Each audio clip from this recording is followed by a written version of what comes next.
தாயால் பெற்றெடுக்கப்பட்டும் தமிழால் தத்தெடுக்கப்பட்டும் தமிழ் பேசும் தாய் தமிழ் உறவுகளுக்கு தமிழ்தாசனாக வணக்கத்தை செலுத்திவிட்டும் எனது உரையை துவங்க ஆசைப்படுகிறேன்.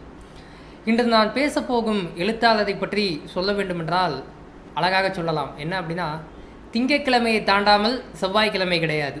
அதுபோல இவரை தாண்டாமல் தமிழில் அறிவியல் புனைகதைகள் கிடையாது. என் இனிய சுஜாதா என்று எழுத்தாளர் சுஜாதாவை பற்றி தான் இன்று நான் உங்களிடம் பேச வந்துள்ளேன். இந்த எழுத்தாளர் சுஜாதாவுக்கும் அந்த சுஜாதாங்கிற பேருக்கும் எனக்குமே ஒரு மிக நெருங்கிய ஒரு தொடர்பு இருக்குது. என்ன அப்படின்னா, சுஜாதா அப்படிங்கிறது என் தாயினுடைய பெயர். நான் எங்கே போனாலுமே என் தாயினுடைய பெயரை தான் எனக்கு முன்னால் சேர்த்துக்கொள்வேன், சுஜாதா சஞ்சய்குமார். அந்த வகையில் பார்த்தோம் அப்படின்னா இது ஒரு வகை ஒற்றுமை. இன்னொரு வகையில் பார்த்தோம் அப்படின்னா, சுஜாதா அவர்கள் பிஎஸ்சி ஃபிசிக்ஸை தன்னுடைய இளமறிவியல் இயற்பியல் படிப்பை திருச்சியில் இருக்கக்கூடிய தூய வளனார் கல்லூரியில் தான் நிறைவு செய்தார். அதே கல்லூரியில் அவர் படித்த அதே இயற்பியல் துறையில் தான் இன்று நான் படித்து கொண்டிருக்கிறேன். இன்னொரு கூடுதல் சிறப்பு என்ன அப்படின்னா, அவரும் நம்முடைய முன்னாள் குடியரசுத் தலைவருமான அப்துல் கலாம் அவர்களும் வகுப்பு தோழர்கள். அவர் இங்கு இயற்பியலை முடித்துவிட்டு சென்னையில் இருக்கக்கூடிய குரோம்பேட்டையிலே MIET கல்லூரியிலே மின்னணுவியல் படிக்கும் பொழுது கூட இவர்கள் இருவருமே வகுப்பு தோழர்கள் தான் அப்படிங்கிறது குறிப்பிடத்தக்கது. அப்போ இவர்கள் எந்த இடத்தில் விட்டார்களோ அதே இடத்திலிருந்து தான் நான் இன்று தொட்டு படித்து கொண்டிருக்கிறேன் அப்படிங்கிறது எனக்கு மிகப்பெரிய ஒரு மகிழ்வும் சந்தோஷத்தையும் கூடவே தருகிறது. குறிப்பாக சொல்லணும் அப்படின்னா, சுஜாதாவை பற்றி சொல்ல வேண்டும் என்றாலே அவர் எளிய மொழி நடைக்கு சொந்தக்காரர். அதிலையும் குறிப்பாக சொல்ல வேண்டும் அப்படின்னா, 80களினுடைய பிற்பகுதியில் இளைஞர்களிடத்தில் கொண்டு போய் கணினியை சேர்த்தவர்களில் மிக முக்கியமான பங்கு என்பது சுஜாதாவிற்கு உண்டு. 1935ஆம் ஆண்டு மே மாதம் 3ஆம் தேதி திருவல்லிக்கேணியில் அவர் பிறந்து இருந்தாலும் தன்னுடைய 7ஆம் வயதில் திருச்சி வருகிறார். அவரினுடைய பாட்டி வீடு இங்கே தான் இருக்குது அப்படிங்கிறது கூடுதல் சிறப்பு. அதன் பிறகு அவர் BHELல ராடார் ஆய்வு செய்கிறார். இதெல்லாம் ஒரு பக்கம் அவரினுடைய தனிப்பட்ட வாழ்க்கை என்றாலுமே, தன்னுடைய முதல் சிறுகதை அப்படிங்கிறது 1958ஆம் ஆண்டு சிவாஜி அப்படிங்கிற பத்திரிகையில் வெளிவருது. இந்த சிவாஜி அப்படிங்கிற பத்திரிகையில் நம்முடைய சுஜாதா அவர்களினுடைய சிறுகதை வெளியில் வந்த பொழுது ஒரு சுவாரஸ்யமான நிகழ்வு நடந்துச்சு. என்ன அப்படின்னா, அவருக்கு அந்த பத்திரிகையினுடைய பிரதி கிடைக்கவில்லை. அப்போ சுஜாதா அவர்கள் சொல்கிறார்கள், இந்த பிரதியை எனக்கு யார் கொண்டு வந்து சேர்க்குறாங்களோ அவங்களுக்கு என்னோடய சொத்துல பாதியையும் என்னுடைய ஒரு மகளையும் திருமணம் செய்து வச்சேன் அப்படிங்கிறாரு. இல்லை என்ன சுவாரஸ்யம் அப்படின்னா, சுஜாதாவுக்கு பொண்ணே கிடையாது. சுஜாதாவுக்கு 2 பேருமே பசங்க தான். அப்போ தன்னுடைய வாழ்நாள் முழுவதுமே அவர் தன்னுடைய நகைச்சுவை உணர்வை இலக்கியத்தோடு என்றைக்குமே சேர்த்து சொல்லக்கூடிய ஒருவராக தான் இருந்தார். 1962ஆம் ஆண்டு இடது ஓரத்தில் அப்படிங்கிற சிறுகதை குமுதத்தில் வெளியானது. அப்போ இந்த இடத்துல தான் சுஜாதாவினுடைய பெயர் மாற்றம் நிகழ்கிறது. சுஜாதாவினுடைய இயற்பெயர் என்ன அப்படின்னா ரங்கராஜன். அப்போ இந்த குமுதத்தில் இந்த தொடர் வெளிவரும்போது என்ன சிக்கலாச்சு அப்படின்னா, அப்போ குமுதத்தில் பிரபலமாக இருந்தவரினுடைய பெயர் ராக்கி ரங்கராஜன். அப்போ அந்த ரங்கராஜன் தான் இவரா, இல்லை இந்த ரங்கராஜன் தான் அவரா அப்படிங்கிற ஒரு சிக்கலை தவிர்க்க வேண்டும் என்பதற்காக என்ன பெயர் வைக்கலாம்னு யோசிச்சுக்கிட்டு இருந்தார் சுஜாதா. கொஞ்சம் சிந்தித்து பாருங்கள், அவர் எந்த பெயரை வேண்டுமானாலும் வைத்திருக்கலாம். புனைப்பெயர் வைப்பது என்பது தமிழ் இலக்கியத்தில் சாதாரணமான விடயமாக இருந்தாலும் அவர் யாரினுடைய பெயரை வேண்டுமானாலும் வைத்திருக்கலாம், அல்லது வேறு ஏதாவது ஒரு பெயரை வைத்திருக்கலாம்.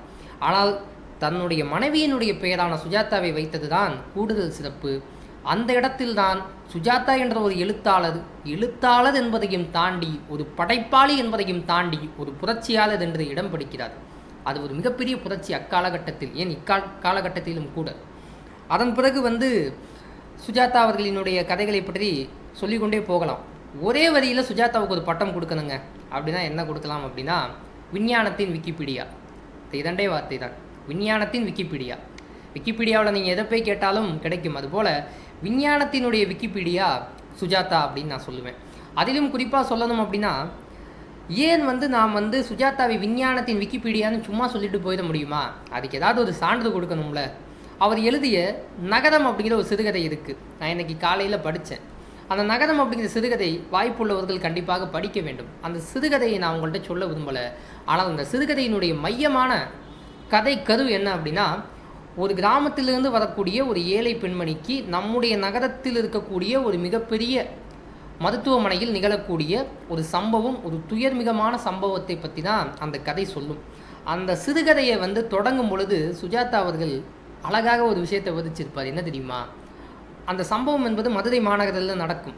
அவர் மதுரை மாநகரத்தை எப்படி தெரியுமா விவரிச்சிருப்பார்? இயற்பியலில் வந்து ப்ரௌனியன் மூமெண்ட் என்று உண்டு. அதாவது ப்ரௌனியன் மூமெண்ட் அப்படின்னா என்ன அப்படின்னா, இப்போ நம்ம வந்து வீட்டில் இருக்கோம் அப்படின்னா, நம்ம வீடு ஓட்டு வீடுன்னு வச்சுக்கோங்களேன். அந்த ஓட்டு வீட்டில் ஒரு ஓட்டை இருக்குது அப்படின்னு வச்சுப்போம். அந்த ஓட்டை வழியாக சூரிய ஒளி நம்முடைய வீட்டுக்குள்ளே வரும். அப்படி சூரிய ஒளி வரும் பொழுது அந்த தூசிகள் தெரியுமா? அந்த ப்ரௌனியன் மூமெண்ட்டை மதுரை மாநகரினுடைய காட்சியோடு ஒப்புமைப்படுத்துகிறார் சுஜாதா, ஓமைப்படுத்துகிறார் சுஜாதா. கொஞ்சம் சிந்திச்சு பாருங்கள். இதுவரை சுஜாதாவிற்கு முன்போ அல்லது சுஜாதாவிற்கு பின்போ ஒரு மதுரை மாநகரை இயற்பியலில் இருக்கக்கூடிய ப்ரௌனியன் மூமெண்ட்டோடு ஒப்புமை செய்த ஒரே எழுத்தாளர் சுஜாதா என்பது தான். அதனால தான் அவரை விஞ்ஞானத்தின் விக்கிபீடியா என்கிறோம். நம்முடைய பசும்பொன் திருமகனார் அழகாக சொல்லுவார், தேசியமும் தெய்வீகமும் எனது கண்கள் அப்படின்னு சொல்லுவார். அதை அப்படியே நம்ம சுஜாதாவிற்கு பொருத்தி பார்த்தோம் அப்படின்னா, இலக்கியமும் இயற்பியலும் எனது கண்கள் என்று சொல்லலாம். அந்த அளவிற்கு தன்னுடைய அறிவியல் மீதாகட்டும் அல்லது தன்னுடைய இலக்கியத்தின் மீதாகட்டும் நேர் மாறான சிந்தனைகளாக இவை இருந்தாலுமே அவை ஒன்றோடு ஒன்று திருத்தி இரண்டைக்கும் சமமான காதலை வைத்து இந்த சமூகத்துக்கு தந்த ஒரு எழுத்தாளர் சுஜாதா. அதிலும் குறிப்பாக சொல்ல வேண்டும் அப்படின்னா, சுஜாதா அவர்களை பற்றி எனக்கு முதலில் அறிமுகப்படுத்தியது என்னுடைய பள்ளியினுடைய துணை தலைமை ஆசிரியரான சாந்தி மேம் அவர்கள் தான். காரணம், என்னுடைய அம்மா வந்து ஒரு புத்தக வாசிப்பாளர். என்னுடைய அம்மாவிடமிருந்து தான் நான் வந்து புத்தக வாசிப்பையே கற்றுக்கிட்டேன். அப்போ எங்கள் அம்மா மூலமாக நான் புத்தக வாசிப்பை கற்றுக்கிட்டாலும் இந்த சுஜாதா என்ற ஒரு எழுத்தாளரை எனக்கு அறிமுகப்படுத்தியவர்கள் என்னுடைய பள்ளியினுடைய தலைமை ஆசிரியர், துணை தலைமை ஆசிரியர் சாந்தி அவர்கள் தான். அவர்களுக்கு இந்த நேரத்தில் நான் வந்து நன்றி தெரிவிக்கணும்னு ஆசைப்படுறேன். அதிலும் குறிப்பாக சொல்ல வேண்டுமென்றால், சுஜாதாவினுடைய எழுத்து எந்த அளவிற்கு இந்த சமூகத்தில் தாக்கத்தை ஏற்படுத்துச்சு, ஒரு எழுத்தாளர் என்பவனினுடைய எழுத்து இந்த சமூகத்தில் எந்த அளவுக்கு தாக்கத்தை ஏற்படுத்துச்சோ அந்த அளவுக்கு தான் அந்த எழுத்தாளரினுடைய புகழும் பெயரும் நிலைத்து நிற்கும் என்று சொல்லுவார்கள். இப்போ நம்முடைய நண்பர்களுக்கு பல பேருக்கு கணேஷ் வசந்த் அப்படின்னு பெயர் இருக்கும். இந்த கணேஷ் வசந்த் அப்படிங்கிற பெயர் சுஜாதாவினுடைய கதைகளில் தொடர்ச்சியாக வந்து கொண்டிருந்த பெயர்கள். அப்போ தன்னுடைய வாசகர்கள் என்ன பண்ணாங்க அப்படின்னா, சுஜாதாவினுடைய வாசகர்கள் அந்த பெயரின் பால் ஈர்க்கப்பட்டு தன்னுடைய பிள்ளைகளுக்கும் கணேஷ் வசந்த் என்று பெயர் வைத்தார்கள். அப்பேற்பட்ட ஒரு சாதனையை நிகழ்த்தியது சுஜாதாவினுடைய எழுத்து என்றால், சுஜாதா ஒரு ஆகச்சிறந்த எழுத்தாளர் தானே. அதே போல் சுஜாதா அவர்கள் வந்து வெறும் வந்து அறிவியல் புனைக்கதைகள் மட்டும்தான் எழுதுனாங்களா அப்படின்னு கேட்டால் கிடையாது. அவர் கிரைம் நாவலும் எழுதியிருக்கார். அதில் மிகவும் குறிப்பிடத்தகுந்த ஒரு கிரைம் நாவல் எது அப்படின்னா கொலையுதிர் காலம். அதை நீங்கள் வாய்ப்பு இருந்தால் நிச்சயமாக படித்து பாருங்கள். மிகவும் அருமையாக அந்த திக் நிமிடம் என்று சொல்வார்கள், அதுக்கு ஒப்பாகவே அதை எழுதியிருப்பார் சுஜாதா அவர்கள். இப்போ சுஜாதா அவர்களினுடைய எழுத்தினுடைய சிறப்பு என்ன? இப்போ எல்லா எழுத்தாளர்களுக்கும் ஒரு சிறப்பு இருக்குங்க. இப்போ சுஜாதா என்ன தமிழ் இலக்கிய உலகத்தில் சாதனை படைத்து விட்டார் அப்படின்னா, சுஜாதா ஒருவர் மட்டும்தான் ஒரே நேரத்தில் 7 பத்திரிகைகளுக்கு தொடர்ந்து எழுதி கொண்டிருந்தவர். எப்படி ஒரே நேரத்தில் 7 பத்திரிகைகளுக்கு தொடர்ந்து எழுதி கொண்டிருந்த ஒரே எழுத்தாளர் சுஜாதா தான். இப்போ சுஜாதா கிட்ட போய் கேட்குறாங்க, நீங்கள் எப்படிங்க ஒரே நேரத்தில் 7 பத்திரிகைகளுக்கு தொடர்ந்து எழுதிக்கிட்டே இருக்கீங்க அப்படிங்கும் பொழுது அவர் சிரித்து கொண்டே சொன்ன பதில் என்ன தெரியுமா? என்னங்க, ஒரு வாரத்துக்கு 28 பக்கம் எழுத முடியாதா? 28 பக்கம் கூட எழுத முடியலன்னா நான்லாம் என்னங்க எழுத்தாளன் அப்படின்னு சிரிச்சுக்கிட்டே அதை கடந்து போதாது. அதை விட ஒரு மிகப்பெரிய சாதனை என்ன தெரியுமா? கணையாளி என்ற ஒரு பத்திரிகையில் கடைசி பக்கம் அப்படிங்கிற ஒரு பகுதி உண்டு. அந்த கடைசி பக்கம் அப்படிங்கிற பகுதியை தொடர்ந்து 35 ஆண்டு காலம் எழுதியவர் சுஜாதா. இந்த சாதனை இன்று வரை முறியடிக்கப்படாத ஒரு சாதனை என்பது குறிப்பிடத்தக்கது. காரணம், ஒரு பத்திரிகையில் ஒரு பகுதியை தொடர்ந்து 35 ஆண்டு காலம் எழுத வேண்டுமென்றால் சுஜாதா என்ற ஒரு எழுத்தாளன் எவ்வளவு உழைப்பையும் எவ்வளவு வாசிப்பையும் நேசித்தவராக இருக்க வேண்டும் என்பதை இன்றைய இளைய சமுதாயம் புரிந்து கொண்டே ஆக வேண்டும். இது இலக்கியத்தில் ஒரு பங்குங்க. இலக்கியத்திற்கு மட்டுமா அவர் பங்கு செலுத்தி இருக்கார் அப்படின்னு பார்த்தோம் அப்படின்னா, நான் முன்னாடியே சொன்னது போல் இயற்பியலும் இலக்கியமும் சுஜாதாவின் இது கண்கள் தானே. அப்போ இன்றைக்கி நாம் போய் வாக்கு செலுத்தியிருப்போம் அல்லது இனிமேல் செலுத்த போவோம். அப்போ வாக்கு செலுத்துவதற்கு வாக்கு இயந்திரம்னு ஒன்று இருக்குல்ல, அதாவது இவிஎம் மிஷின் ஒன்று இருக்குல்ல, அந்த இவிஎம் மிஷின் தயாரிக்கப்படுவதற்கு அல்லது அமைக்கப்படுவதற்கு ஒரு குழு அமைக்கப்பட்டது அரசாங்கத்தால். அந்த குழுவினுடைய தலைவராக இருந்தவர் எழுத்தாளர் சுஜாதா. அதற்காக தான் அவருக்கு வாஸ்மிக் விருது என்ற ஒரு விருதே வழங்கப்பட்டது. இது மட்டுமல்ல, தேசிய அறிவியல் தொழில்நுட்ப கழகம் 1993ஆம் ஆண்டு விருது வழங்கி சிறப்பித்தது. தமிழக அரசினுடைய கலைமாமணி விருது அப்படின்னு சொல்லிக்கிட்டே போகலாம். அப்போ இத்தனை சாதனைகளை சுஜாதா அவர்கள் படைத்திருக்கிறார். இத்தனை சாதனைகளுக்கும் அடிப்படை என்பது என்ன? இப்போ எல்லா எழுத்தாளருக்குமே அடிப்படையான ஒரு விஷயம் என்பது இருக்கும். ஏன்னா இன்றைக்கி இளைய சமுதாயம் ஒரு கேள்வி கேட்கும், என்ன அப்படின்னா, சுஜாதாவாகட்டும் ஜெயகாந்தன் ஆகட்டும் அல்லது நீங்கள் படிக்கக்கூடிய எந்த எழுத்தாளராகட்டும் அல்லது எந்த பேச்சாளராகட்டும் எப்படி இப்படி பேச வேண்டும் அல்லது எப்படி இவர்களைப் போல எழுத வேண்டும் அப்படின்னு ஒரு கேள்வியை நீங்கள் எல்லா எழுத்தாளர்களுக்கும் பொதுவாக ஒன்று வைத்து பாருங்களேன். அவர்கள் பொதுவாக செய்த ஒரு விடயம் என்னவென்றால் புத்தக வாசிப்பாக இருக்கும். காரணம், எவன் ஒருவன் தலை குனிந்து புத்தகத்தை வாசிக்கிறானோ அவன் நாளைய சமுதாயத்தில் தலை நிமிர்ந்து தலைவனாக வாழ்வான். நிச்சயமாக எழுத்தாளர் நந்தலாலாவுடன் பேசி கொண்டிருக்கும் பொழுது அவர் ஒரு அழகான ஒரு வார்த்தையை சொன்னார். என்ன அப்படின்னா, படம் பார்த்தால் ஹீரோ தான் வருவான். எப்படி? படம் பார்த்தால் ஹீரோ தான் வருவான், ஆனால் வாழ்ந்து பார்த்தால் தான் தலைவன் வருவான் என்று சொன்னார். அப்போ புத்தக வாசிப்பை சுஜாதா அவர்கள் எப்படி கையாண்டார்கள் என்பது கூடுதல் சிறப்பு. அவரினுடைய படுக்கை அறையில் புத்தகம் இருக்கும், அவரினுடைய குளியலறை பக்கத்தில் புத்தகம் இருக்கும். அவர் எங்கு சென்றாலும் புத்தகத்தை கையோடு கொண்டு சென்று விடுவார். இன்னும் சொல்ல போனோம் அப்படின்னா, ஒரு க்யூ இருக்குன்னு வச்சுக்கோங்களேன். அந்த க்யூவில் நிற்கும்போது கூட தன்னுடைய கையிலே புத்தகத்தை வைத்து வாசித்து கொண்டு இருக்கக்கூடிய ஒரு பழக்கத்தை உடையவர் சுஜாதா.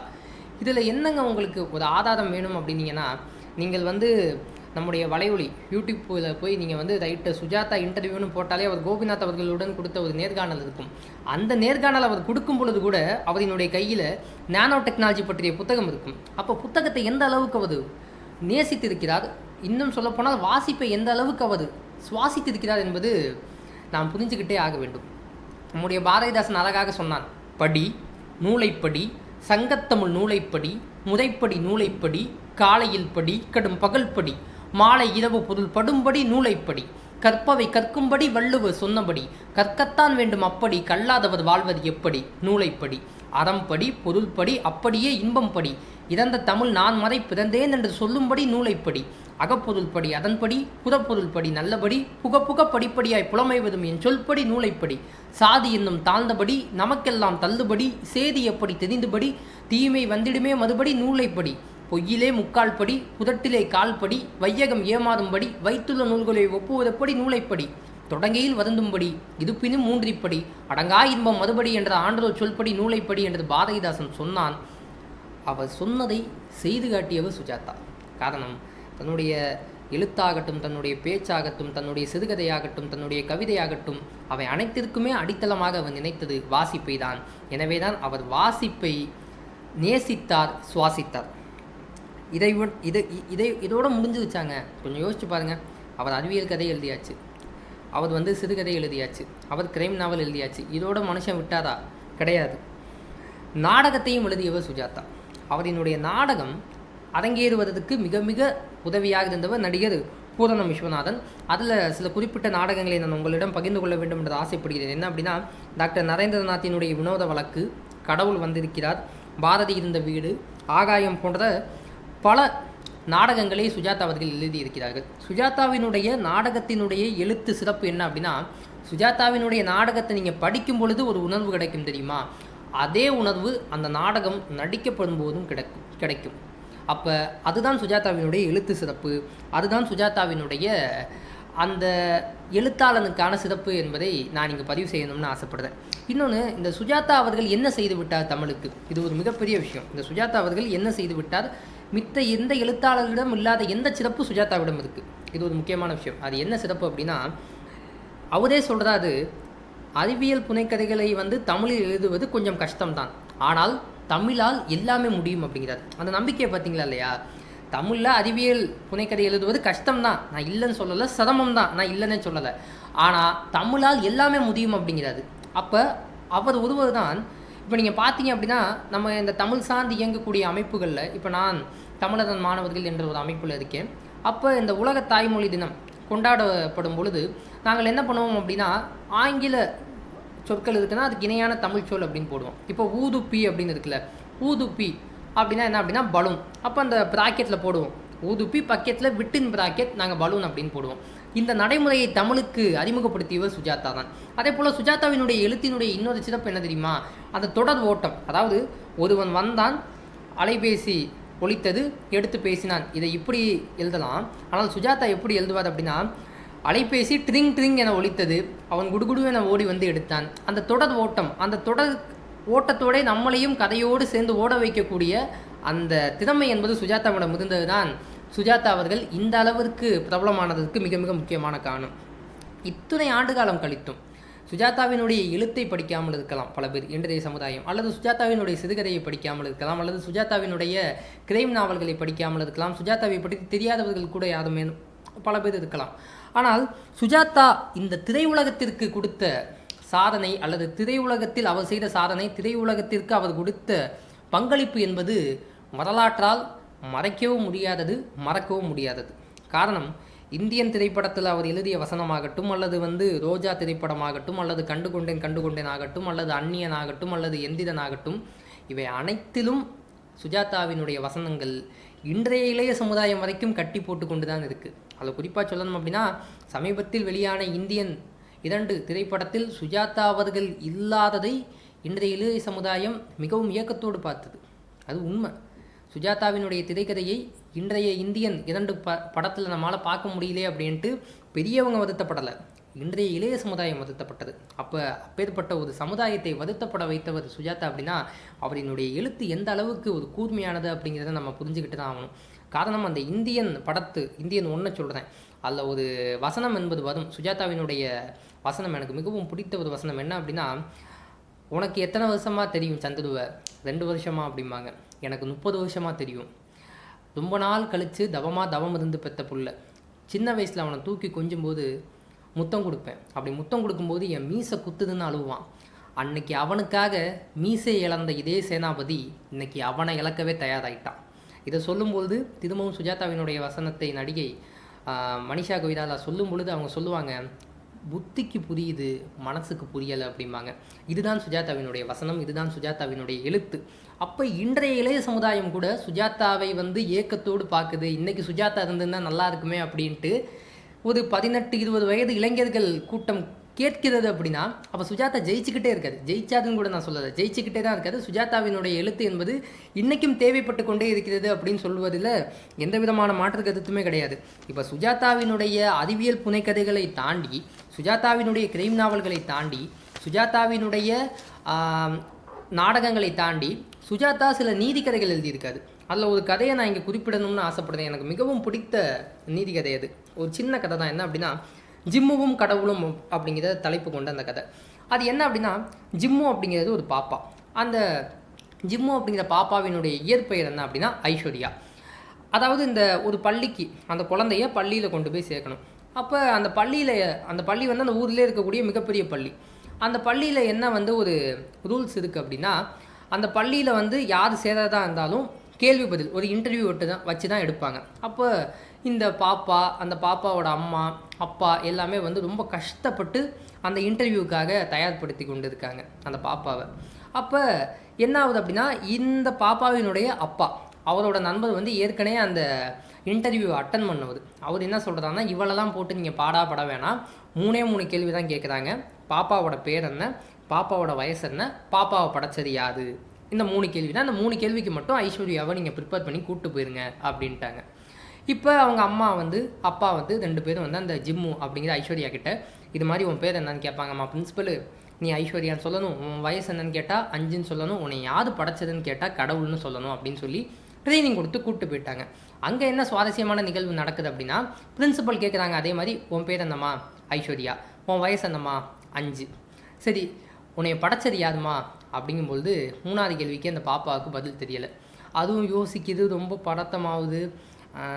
மேடம் இல்லை மேடம், எங்கள் அப்பா ஏதோ ஒரு மாமா பேர் சொன்னார், சடேன்னு எனக்கு ஞாபகம் இல்லை மேடம் அப்படின்னாங்களாம். அப்போ இது மூலமாக சுஜாதா அவர்கள் சொல்லக்கூடிய நீதி என்ன தெரியுமா? குழந்தைகளுக்கு அவர்களினுடைய வயசுக்கு தக்க விஷயங்களை மட்டும்தான் போதிக்க முடியும் அப்படிங்கிறது. இது இன்றைய பெற்றோர்களுக்கு அன்றைய சுஜாதா சொன்ன தீர்க்க தரிசனமான உண்மை.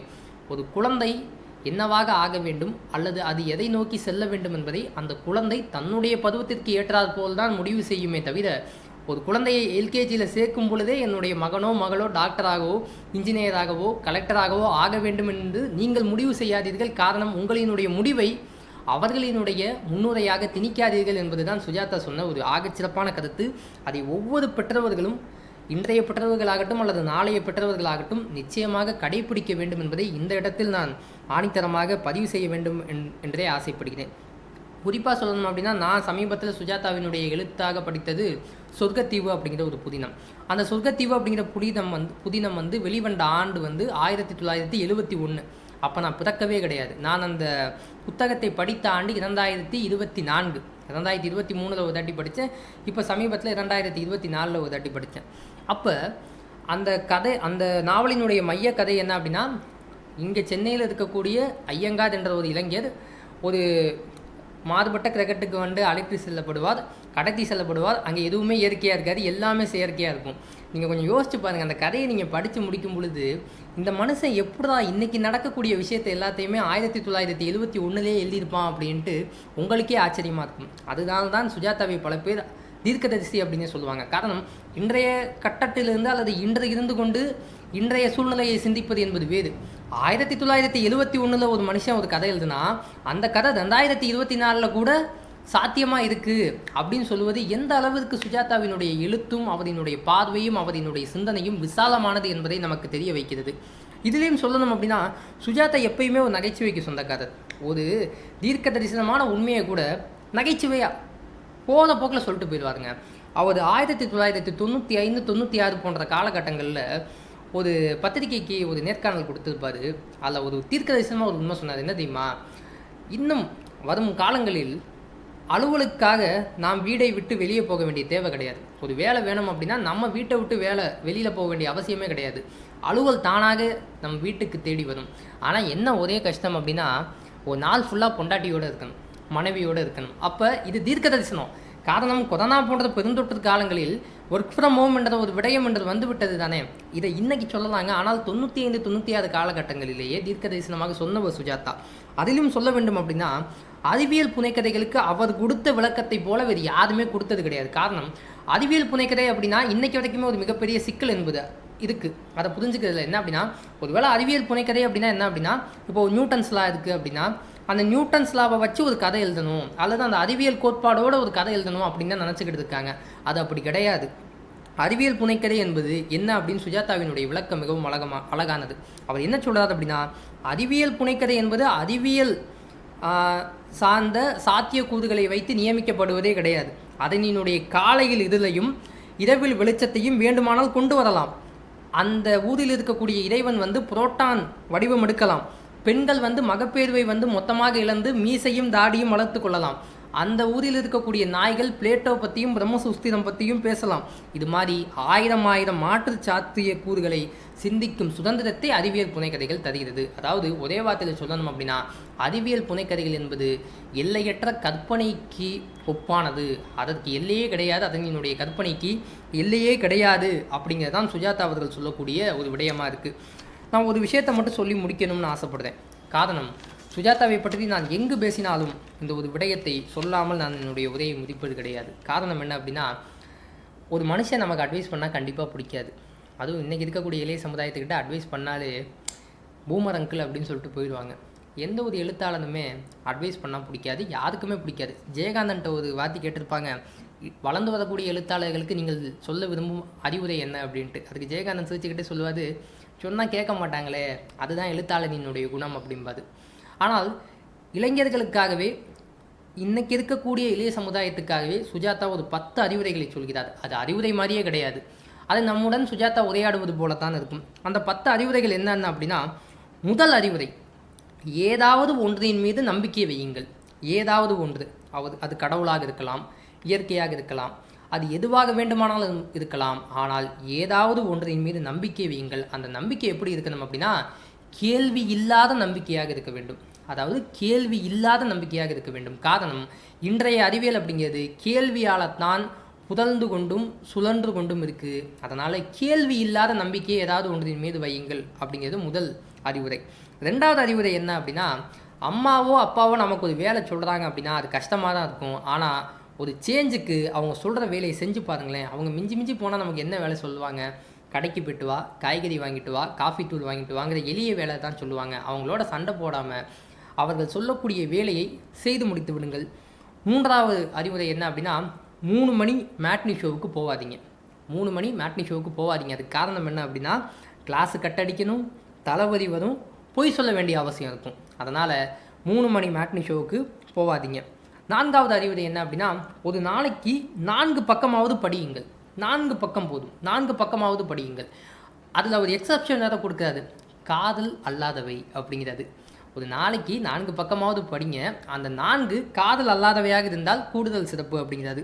5வது அறிவுரை அவர் என்ன சொல்கிறார் அப்படின்னா, ஒரு நாளைக்கு 5 ரூபாயாவது சுயமாக சம்பாதியுங்கள். உங்களினுடைய மனசாட்சியின்படி யாருக்கும் துரோகம் செய்யாமல், யாரினுடைய உழைப்பையும் சுரண்டாமல். அப்போ அந்த 5 ரூபாயாவது சுயமாக சம்பாதிச்சு பாருங்கயா அப்படின்னு சுஜாதா சொல்கிறாரு.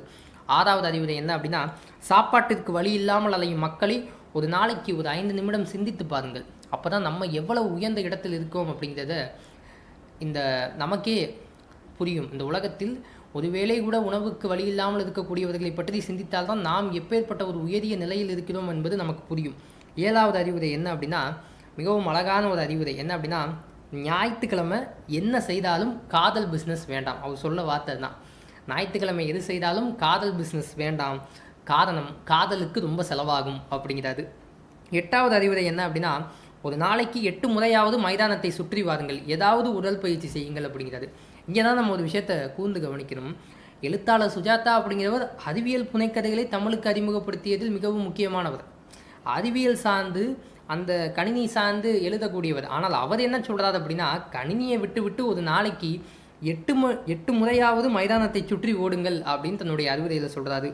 9வது அறிவுரை என்ன அப்படின்னா, 9 மணிக்குள் வீட்டுக்கு வந்து விடுங்கள். எந்த வேலையாக இருந்தாலும் 9 மணிக்குள் வீட்டுக்கு வந்து விடுங்கள். அதிகபட்சமாக போகணும் அப்படின்னா 9:02. அதை தாண்டி வீட்டுக்கு வராதிங்க. காரணம், இந்த உலகில் எல்லா பாவங்களும் தொடங்கும் முதல் இடம் என்ன அப்படின்னா, இரவு தனியாக வெளியில் தங்குவது என்பது சுஜாதா அவர்கள் நமக்கு சொல்லக்கூடிய ஒரு கருத்தாக அமைகிறது. 10வது அறிவுரை, அவர் சொல்லக்கூடிய இறுதி அறிவுரை என்ன அப்படின்னா, நீங்கள் உறங்க செல்லுவதற்கு முன்பாக ஒரு 10 நிமிடம் உங்கள் அம்மா கூடயோ, அப்பா கூடயோ, அக்கா கூடயோ, அண்ணன் கூடயோ, தம்பி கூடயோ அரட்டை அடியுங்கள், பேசுங்கள். அதுதான் உங்களுக்கு அவர் சொல்லக்கூடிய கடைசி அறிவுரை. இப்போ இந்த 10 அறிவுரைகள் அப்படிங்கிறது அறிவுரை மாதிரியே இருக்காது. காரணம், யாராவது ஒருவங்க நம்மக்கிட்ட அட்வைஸ் பண்ணாங்க அப்படின்னா நமக்கு கடுப்பு தான் வரும். ஆனால் இந்த 10 அறிவுரையை படித்தோம் என்றால் நம்மையும் மீறி நம் மனதுக்குள் ஏதோ ஒரு இன்பம் பொங்குகிறது. ஒருவேளை அந்த 10 அறிவுரையும் நம்ம செஞ்சு தான் பார்ப்போமே. செஞ்சு பார்த்தோம் அப்படின்னா நிச்சயமாக இன்னும் சிறப்பாக தானே அமையும். அதே மாதிரி சுஜாதாவினுடைய இன்னொரு சிறப்பாக நான் பார்க்குறது என்ன அப்படின்னா, சுஜாதா கிட்ட ஒரு கேள்வியை கேட்டோம் அப்படின்னா கவுண்டமணி சொல்லுவார்ல, நம்ம ஒன்று கேட்டோம்னா நம்மளை அசத வைக்கிற மாதிரி அவர் ஒன்று சொல்லுவார். அது நமக்கு இங்கே புரியாது, வீட்டுக்கு போனால் தான் புரியும் அப்படிங்கிற மாதிரி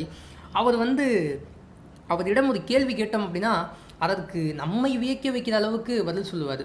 ஒரு முறை கேட்டார்கள் என்ன அப்படின்னா, இப்போ திருக்குறள் மொத்தம் 1330. அப்போ திருக்குறள்கள் அப்படின்னு தானே சொல்லணும், ஏன் திருக்குறள்னு சொல்கிறோம் அப்படிங்கும் பொழுது சுஜாதா சொன்ன பதில் என்ன தெரியுமா? காரணம் என்ன அப்படின்னா, திருவள்ளுவருக்கு கள் பிடிக்காது. கள் என்றால் குடிக்கிறது. அப்போ அந்த கள் பிடிக்காது அப்படின்னு சொன்னவர் நம்முடைய சுஜாதா அவர்கள். அவர்கிட்ட கேட்குறாங்க, தர்மம் தலை காக்குமா ஹெல்மெட் தலை காக்குமா? தர்மம் தலை காக்குமா ஹெல்மெட் தலை காக்குமா? அவர் சொன்ன விஷயம் என்ன தெரியுமா? ஹெல்மெட் காக்கும் எப்போ அப்படின்னா விபத்தின் போது, தர்மம் எப்போதும். அப்போ இது எவ்வளோ ஒரு அருமையான ஒரு பதில். அதே போல தான் என்ன அப்படின்னா, அழகை எப்படி ரசிக்க வேண்டும், அழகை எப்படி ரசிக்க வேண்டும்? சுஜாதா சொன்ன பதில், அடி வாங்காமல் ரசிக்க வேண்டும், அடி வாங்காமல் ரசிக்க வேண்டும். அதே போல் உங்களை காரணம் இல்லாமல் பல பேர் தூற்றுகிறார்களே, அதை பற்றி உங்களினுடைய கருத்து என்ன?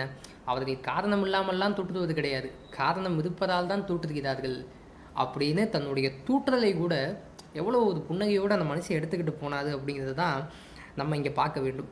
கடைசியாக ஒரே ஒரு செய்தியை மட்டும் சொல்லி முடிக்கிறேன். என்ன அப்படின்னா, இன்றைய இளைய சமுதாயமாகட்டும் அல்லது இலக்கிய வட்டமாகட்டும் அல்லது இந்த இலக்கிய வட்டத்துக்குள் அடியெடுத்து வைக்கக்கூடியவர்களாகட்டும், சுஜாதாவினுடைய நல்லவைகள் என்று சொல்லக்கூடியவரை விட சுஜாதாவினுடைய அல்லவைகள் என்றது சுஜாதாவை பற்றி ஒரு கருத்து அப்படிங்கிறது ஓடிக்கிட்டே இருக்குது. அது இன்றைக்கு வரைக்குமே ஓடிக்கிட்டு இருக்குது. சுஜாதா ஒரு குறிப்பிட்ட சமுதாயத்துக்கானவர் அல்லது சுஜாதா படிக்கக்கூடாத ஒரு எழுத்தாளர் என்ற ஒரு பின்பம் என்பது இன்றைக்கி சிலரால் கட்டமைக்கப்பட்டு கொண்டே இருக்குது. அதுக்கு நான் பதில் சொல்ல வேண்டிய அவசியம் கிடையாது. அவர் எழுதிய ஒரு கட்டுரையோடு நான் எனது உரையை முடிக்கணும்னு ஆசைப்படுறேன். தினமணி நாளிதழில் 2003ஆம் ஆண்டு ரம்ஜான் மலருக்கு அவர் எழுதிய ஒரு கட்டுரை தான். என்ன அப்படின்னா, அந்த மனிதன் 4000 திவ்ய பிரபந்தம் படிச்சுக்கிட்டு இருக்காரு. அப்படி 4000 திவ்ய பிரபந்தம் படித்து கொண்டு இருக்கும் பொழுது அவரினுடைய தகப்பனர் என்ன பண்ணுறாரு அப்படின்னா, சுஜாதாவை கூப்பிட்டு நீ குரான் படித்து பாருப்பா அப்படிங்கிறாரு. அப்போ உடனே நம்முடைய சுஜாதா என்ன பண்ணுறாங்க அப்படின்னா, அந்த 4000 திவ்ய பிரபந்தத்தை வச்சுட்டு நேராக கடைக்கு போய் the meaning of the glorious Quran அப்படிங்கிற புத்தகத்தை வாங்கி படிக்கிறாரு. அப்போ படித்து முடித்ததுக்கப்புறம் அவர் என்ன சொல்கிறாரு அப்படின்னா, குரானை படித்து முடித்த பிறகு எனக்கு ஒரு விஷயம் புலப்படுகிறது. என்ன அப்படின்னா, குரான் இந்த மனித சமுதாயத்துக்கு கிடைத்திருக்கக்கூடிய ஒரு பொக்கிஷம். குரான் என்பது இந்த மனிதன் ஒரு நல்ல வழியில் வழிகாட்டுவதற்கு இறைவன் கொடுத்த ஒரு பொக்கிஷமாகத்தான் நான் பார்க்குறேன். காரணம், இந்த குரானினுடைய தொடக்கத்திலிருந்து முடிவு வரை இன்னொரு மனிதனை வெறுப்பதற்கு எந்த விதமான செய்திகளும் இல்லை அப்படின்னு சுஜாதா சொல்கிறாரு. அவர் இன்னொரு விஷயத்தை எதோட ஒப்பு மிக்கிறார் அப்படின்னா, காளிதாசனினுடைய நாக்கில் வந்து சரஸ்வதி குடியேறிய பிறகு எப்படி அவர் கவிப்பாட ஆரம்பித்தாரோ அதுபோல தான் நபிகள் நாயகம் குகைக்குள் போனதுக்கப்புறம் அவருக்கு வந்து தேவ செய்தி வந்ததுக்கப்புறம் அவர் நபித்துவத்தை பரப்ப ஆரம்பித்தார் அப்படிங்கிறாரு. அப்போ இந்த ஒரு விஷயத்தோடு நான் முடிவு செய்யணும்னு ஆசைப்படுறேன். ஏன் அப்படின்னா, குரான் சொல்கிறது தலபுல் இல்மி ஃபரீதத்துன் அலாக்குள்ளி முஸ்லிமின் வா முஸ்லிமதின். இது திருக்குரானினுடைய வசனம். விவிலியம் சொல்கிறது கர்த்தருக்கு பயப்படுதலே ஞானத்தின் ஆரம்பம். நம்முடைய ரிக்வேதம் சொல்கிறது ஏகம் சத் விப்ரா பஹூதா வதந்தி அப்படின்ட்டு. அதே போல் சரஸ்வதி நமஸ்துபிரியம் வததே காமரூபிணி வித்யாரம்பம் கரிஷ்யாமி சித்திர் பவத்து மேசதா மாற்றுதேவோபவ பித்ருதேவோபவ.